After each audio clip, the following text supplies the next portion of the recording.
প্রাণীর অধিকার এবং কল্যাণ নিশ্চিত করতে আমাদের কি করণীয় সে ব্যাপারে আমি এই ভিডিওটিতে কথা বলবো।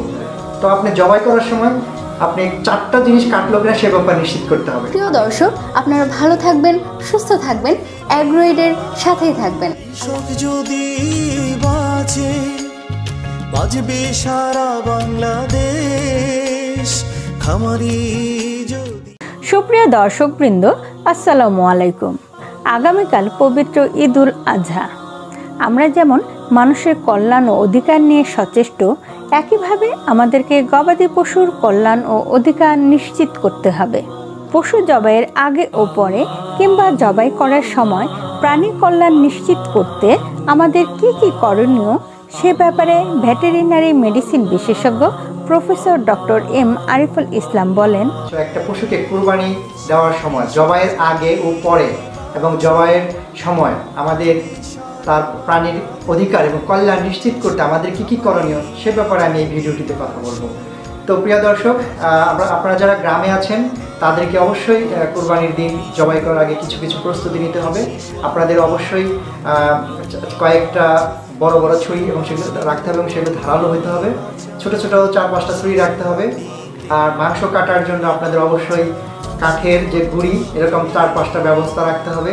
মাংস ওজন দেওয়ার জন্য, মানুষকে ডিস্ট্রিবিউট করার জন্য আপনাদের মাংস মাপার যন্ত্র রাখতে হবে। গ্রামে অবশ্য আপনারা দাড়িপাল্লা পাবেন, দাড়িপাল্লা দিয়েও মাংস মাপতে পারেন। এছাড়া আপনাদের যেটা করতে হবে, আপনাদের চট এবং একাধিক পলিথিনের ব্যবস্থা রাখতে হবে। চট বিছিয়ে উপরে পলিথিন দিয়ে আপনারা সেখানে মাংস রেখে মাংস কাটতে পারবেন। আরেকটা জিনিস খুব এবার আপনাদের মাথায় রাখতে হবে, যেটা এখন হচ্ছে বৃষ্টির দিন, যে কোনো সময় বৃষ্টি চলে আসে। এই জন্য আপনাদের অবশ্যই ত্রিফলের ব্যবস্থা করতে হবে, অথবা কোনো ঘরের ভিতরে যেন কাটতে পারেন সেই ব্যবস্থা আপনাদের আগে থেকেই চিন্তা করতে হবে। আর যারা শহরে বাস করেন তারা অবশ্যই বেশিরভাগই কষাই দিয়ে মাংস বানান। সো আপনারা হয়তো কষাই দিয়ে মাংস কাটবেন, সেটাও আপনাদের কোথাও যেন বৃষ্টির সময় যেন ঘরের ভিতরে মাংস কাটতে পারে সে ব্যাপারটা আপনাদের চিন্তা করতে হবে।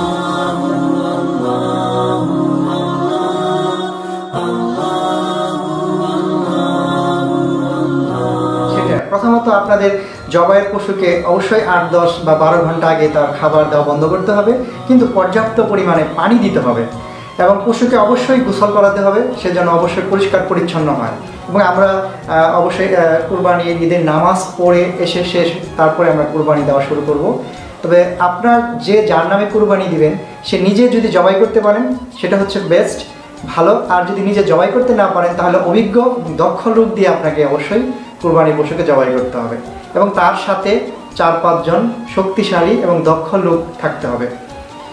আসি এবার যে কুরবানির প্রাণীকে অত্যন্ত সদয় ভদ্রভাবে দড়ি দিয়ে বেঁধে তাকে শোয়াতে হবে।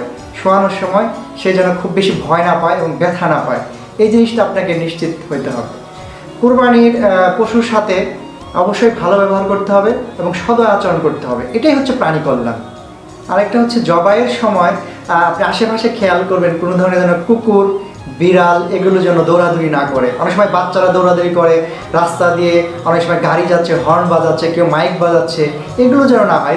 এতে পশু ভয় পায় এবং সে স্ট্রেসে থাকে। তো আপনাদের এই ব্যাপারটা নিশ্চিত করতে হবে। আর যেটা সবচেয়ে ইম্পর্টেন্ট, আপনার ছুরিগুলো অবশ্যই ধারালো হতে হবে এবং যেন খুব দ্রুত জবাই করা যায়। তো আপনি জবাই করার সময় আপনি 4টা জিনিস কাটলো কিনা সে ব্যাপার নিশ্চিত করতে হবে। আমি এখানে ছবিতে দেখিয়েছি কোথায় জবাই করতে হবে এবং কি জিনিস এখানে কাটতে হবে। সেটা হচ্ছে যে প্রথমত খাদ্যনালী, শ্বাসনালী, রক্তশিরা, রক্তধমনী, এই 4টা জিনিস কাটলে রক্ত দ্রুত বের হয়ে যাবে এবং পশু তাড়াতাড়ি মারা যাবে। আরেকটা ইম্পর্টেন্ট ব্যাপার হচ্ছে যে আপনি যদি ব্যবহৃত যে ছুরি সেটা একবার জবাই করেছেন, সেটা রক্ত লাগলে সে রক্তগুলো পরিষ্কার করে ধুয়ে আপনি অন্য পশু জবাই করার জন্য ব্যবহার করতে হবে।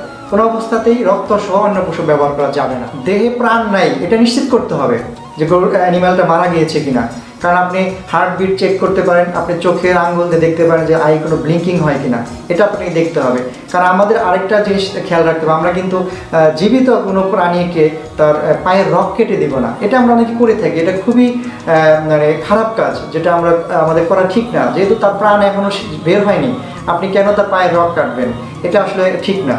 তো আরেকটা ইম্পর্টেন্ট হচ্ছে যে আমরা কোনো কুরবানির পশুর সাথে জবাইয়ের সময় তাকে তার ভিডিও করবো না, তার সাথে কোনো সেলফি তুলবো না, এই জিনিসটা আমাদের অবশ্যই মাথায় রাখতে হবে। আপনারা যথাসাধ্য চেষ্টা করবেন স্বাস্থ্যবিধি মেনে চলতে এবং মাস্ক ব্যবহার করতে এবং অবশ্যই প্রাণী কল্যাণ নিশ্চিত করে কুরবানি দিতে। প্রিয় দর্শক, আশা করি আমাদের অনুষ্ঠানটি আপনাদের ভালো লেগেছে।